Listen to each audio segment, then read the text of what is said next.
6h-9h, Paléo Futur.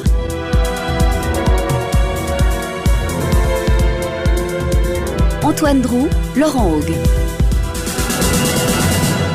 Laurent Haug, bonjour. Bonjour. Vous êtes entrepreneur, investisseur en technologie numérique. Pendant tout l'été, vous nous plongez dans le passé, dans notre histoire, pour mieux comprendre notre société actuelle, pour mieux appréhender la manière dont tout est aujourd'hui bousculé. Aujourd'hui, on va parler de l'image que cultivent ces entreprises de la Silicon Valley. Une image vraiment cool, hein. Tout le monde travaille en basket, jean et t-shirt plutôt qu'en costume. On fait du ping-pong quand on veut, même si on a un dossier important sur le feu. Et puis quand on prend le petit-déj, on va dans le bar à céréales qui est au premier étage.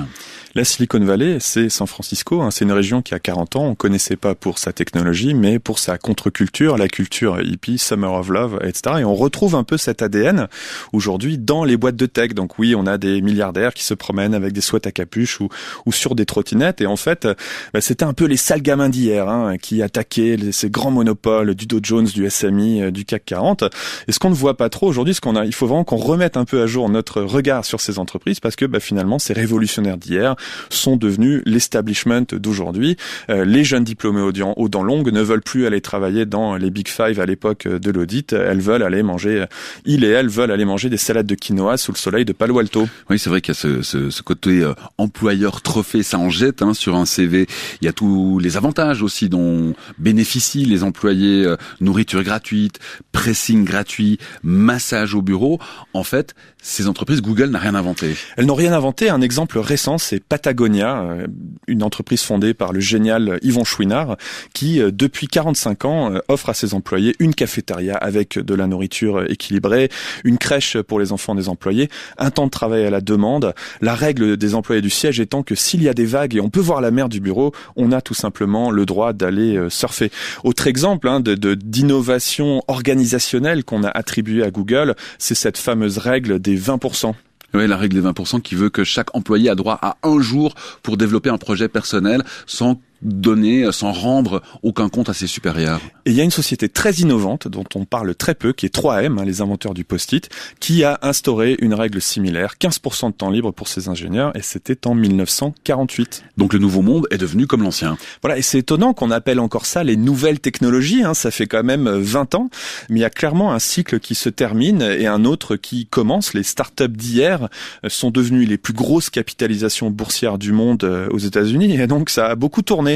Aujourd'hui, c'est les gens en cravate, qu'ils soient banquiers ou chauffeurs Uber, qui bossent pour des patrons de start-up en t-shirt et en basket. Et on oublie, en présentant Amazon, qui dans l'inconscient collectif des années 90 est une librairie en ligne, on oublie qu'aujourd'hui c'est devenu un mammouth de la distribution en général, qui fait aussi des services sur le web pour d'autres entreprises, qui fait du paiement, du crédit, des téléphones portables, des tablettes. Google n'est depuis bien longtemps plus qu'un simple moteur de recherche. C'est une des plus grandes entreprises d'intelligence artificielle qui travaillent même sur cette idée de transhumanisme. Les barbares d'hier, clairement, sont devenus l'establishment d'aujourd'hui. Comme ceux d'avant-hier et ceux avant-hier, avant eux, L'Oréal, Nestlé, Carrefour, toutes ces entreprises ont été des startups. Et donc ça change et ça revient. Il y a pas longtemps, si on pense à des entreprises comme Barnes & Noble, ce qu'on a beaucoup opposé à Amazon à l'époque où Amazon n'était qu'une librairie, ou à la Fnac, eh bien c'était les grands méchants loups, c'était ceux qui tuaient les petits libraires indépendants. Aujourd'hui, Barnes & Noble et la Fnac, ce sont des gentilles entreprises menacées de disparition qui vont peut-être se faire détruire par le méchant Amazon, qui était donc le gentil d'hier. Il faut suivre. Walmart, qu'on accusait d'écraser tous ses fournisseurs, aujourd'hui, on se demande si c'est une entreprise qui va survivre à Amazon. Donc en fait, on a un cycle, c'est que en réussissant, les révolutionnaires deviennent des géants. De leur côté, les géants attaqués par les révolutionnaires doivent se recomporter en start-up, ils doivent réapprendre à être agiles et à bouger très vite, et tout ce petit monde se retrouve au bout d'un moment attaqué par la nouvelle génération de barbares quand celle-ci pointe le bout de son nez. On est loin, très loin là de l'image d'Internet à ses débuts. On en est très loin, et en fait en grandissant, les entreprises ont toutes la même tendance. On passe d'une logique de création de valeur, d'une logique de prise de risque, à une logique de conservation de valeur, d'aversion au risque. Et de secrets. De secrets. Alors voilà, Jobs, l'ancien hippie, qui était donc Steve Jobs, cofondateur d'Apple. Cofondateur d'Apple, icône de la Silicon Valley, et donc avec tout un tas de discours sur la contre-culture, la liberté d'expression, et qui pourtant était absolument dictatorial sur la circulation de l'information à Apple. Et aussi, on retrouve une différence culturelle assez forte dans des machines qui ne sont plus du tout ouvertes. Aujourd'hui, votre téléphone, Apple ou d'autres marques, d'ailleurs, vous pouvez plus les ouvrir et aller les modifier. Donc, on avait à la base, dans ces nouvelles technologies, des valeurs qui étaient d'ouverture, de liberté de parole, etc. Puis aujourd'hui, on se retrouve de plus en plus à l'opposé.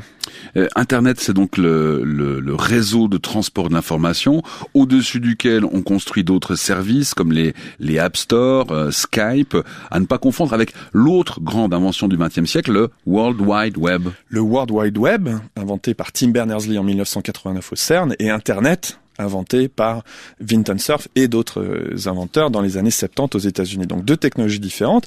Et alors c'est très intéressant de regarder l'histoire du web. Au départ, Tim Berners-Lee pense nos navigateurs comme un système qui va dans les deux sens. C'est-à-dire que chaque page web est une sorte de wiki, on peut l'éditer.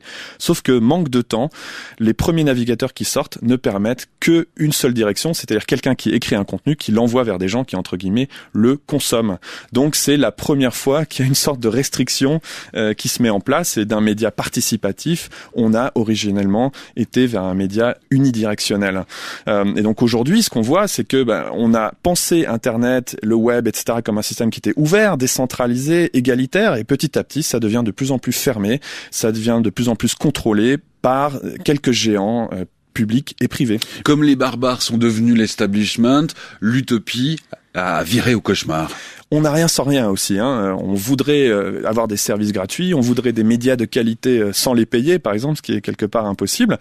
Il va bien falloir payer Facebook et Google avec quelque chose. En l'occurrence, donc, ce sont nos données. Ça nous rend vulnérables, en effet, puisque les données peuvent changer de contexte. Elles peuvent parfois être utilisées contre nous. On appelle les données le pétrole du XXIe siècle. Il y a une bonne raison pour ça.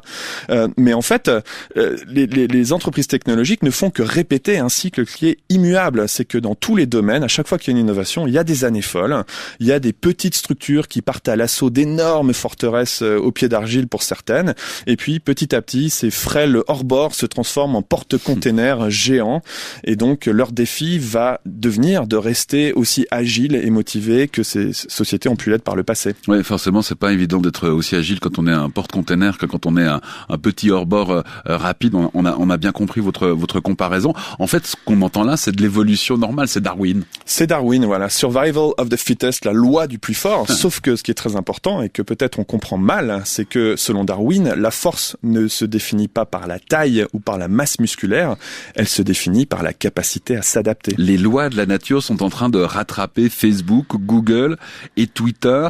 Est-ce que ces entreprises pourront y échapper? Les paris sont ouverts, personne ne sait, mais honnêtement, l'histoire n'est pas très optimiste. Il y avait une étude en 2001 qui montrait que seuls 13,4% des sociétés du Fortune 500, un des grands index boursiers américains, existait en 1955. Donc 15% d'entreprises qui survivent au-delà de 45 ans. Est-ce que vous connaissez les Enochiens ? Non, je ne connais pas les Enochiens. C'est quoi ? Alors c'est normal, les Enochiens, c'est probablement le club le plus select du monde. Pour en devenir membre, il faut avoir une entreprise dans la même famille depuis plus de 200 ans. Alors il y a 47 membres, dont 3 Suisses que vous connaissez peut-être, la banque Lombard-Odier qui est fondée en 1796, la banque Pictet fondée en 1805 et les fils Dreyfus et compagnie SA en 1813.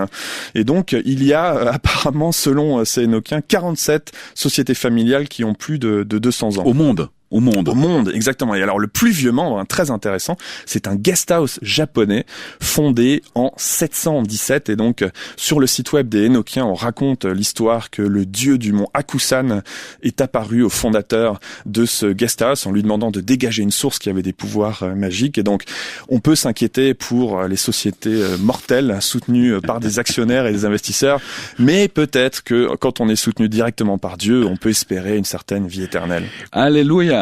Laurent Haug, ce sera le mot de la fin, entrepreneur, investisseur dans les technologies numériques. Merci de nous avoir plongé dans le passé de l'innovation durant tout l'été. On retrouve bien sûr toutes ces chroniques sur notre page rts.ch/69 le samedi ou alors via l'application Play RTS. Bon week-end. Bon week-end.